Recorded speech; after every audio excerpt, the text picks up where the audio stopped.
Welcome back, everyone, to the late night review. And I'm really happy to get to this film. It's a film that I'd seen a few times, and it's a superhero film. Marvel, one of my favorite. I grew up watching, I should say, I grew up looking at the comic books of this character. Always one of my favorite superheroes, Thor. And I'm talking about the movie Thor. And this movie is really, really good. And it kind of surprised me because I haven't been really a fan of a lot of new superhero movies. I love the superhero movies with Christopher Reeve, the Superman movies with Christopher Reeve, especially the first two, but I have to admit I love three and four.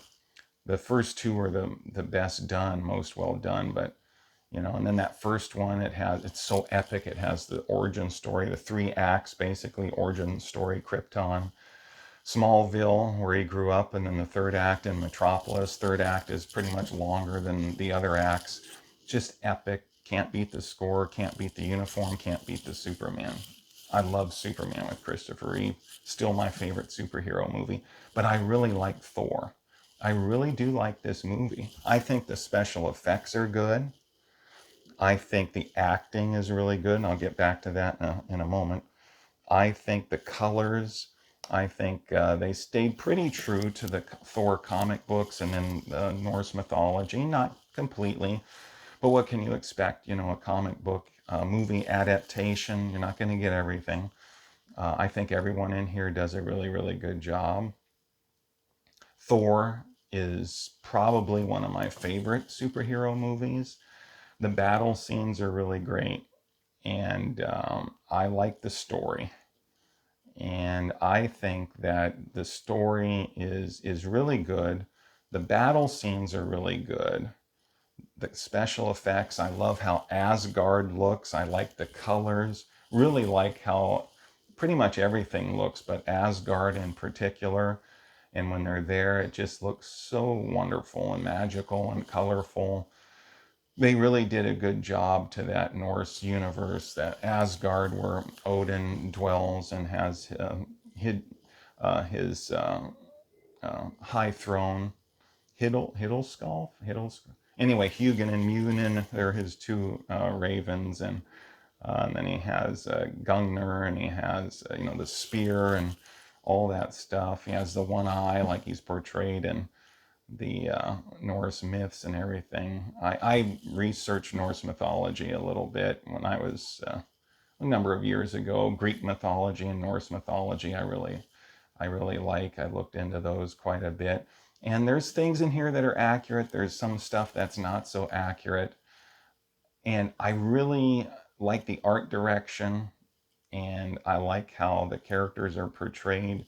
But even though I like the battle scenes and even though I like the action, I like it.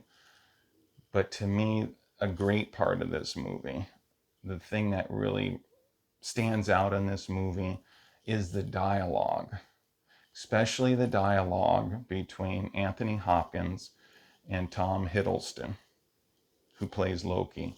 Anthony Hopkins plays Odin, Tom Hiddleston plays Loki, and to me, that's the best part of the movie. I love the special effects. I like the battle scenes and everything, the fights. I like the way Asgard looks, and just looking at it and the special effects actually better than the fighting. But the fighting is good. But the thing that stands out for me and that's above everything is the acting, the dialogue, especially between Odin and Loki. Those two characters, how they're talking back and forth, talking about, and Loki's questioning his own origins, and he is really brokenhearted about what happened, and how Odin, he felt like Odin used him as a bargaining chip. He didn't just save him because he loved him. He used him as a bargaining chip. And unfortunately, the Loki character, given that he has a dark side, he focuses more on the negative than the positive. He does focus on the fact that Odin kind of used him for a bargaining chip for the future so there could be peace and everything, which, when you're a leader, which is understandable, as bad as it might be, it's understandable because you have other lives to think about too in your kingdom. So he focuses on that, and it causes a big rift between the two. He gets angry at Odin, but on the flip side, Loki doesn't think about the fact that Odin really does love him, and he did want to spare him. I think part of him did want to spare him when they went in there and they destroyed all the giants. I think he did want to spare him, coupled with the fact that he would be useful in the future. And that really bothered Loki. I like that dialogue. I like the dynamic between those two characters, the interaction, the acting between them. Everyone in here does a good job. Thor's brought to life in a magnificent way. He plays Thor so wonderfully, and just everyone does a good job. And I think that all the characters are brought to life really, really well.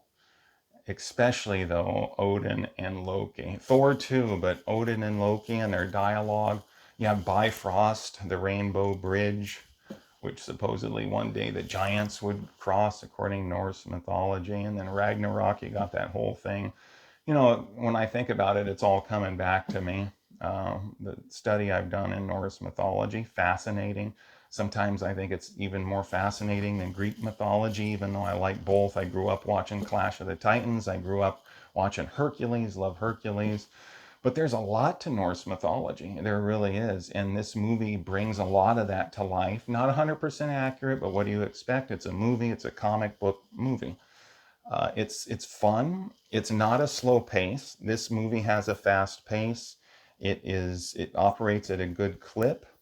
There's a couple sequences on Earth maybe that should have been sped up a little bit. I think the humor kind of worked in certain areas, but the humor didn't work in a couple scenes. But for the most part, it worked to me. There's a lot of actors in here that I'd seen in other films who do a good job in this film, but to me, it just Anthony Hopkins and Tom Hiddleston, they just stole the show. Whether they were designed to steal the show, I'm not sure, but they really took center stage to me. One of the negatives I have about the movie is I just wish there was more of that.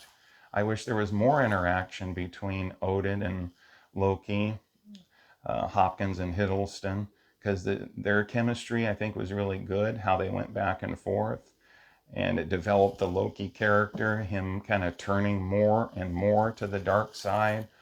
And then Odin and his wisdom, seeing the future, knowing what would happen, is another angle that I'm glad they explored. And it's a good movie. It's one of my favorite superhero movies. And I highly recommend Thor. Really, really a good movie. If you haven't seen it, I think you're in for a treat if you like superhero movies. And this has been the Late Night Review. Please like and subscribe. It encourages me to make more videos. And share this video, please, and hype it up, pump it up. And have a good night, everybody. This has been the Late Night Review.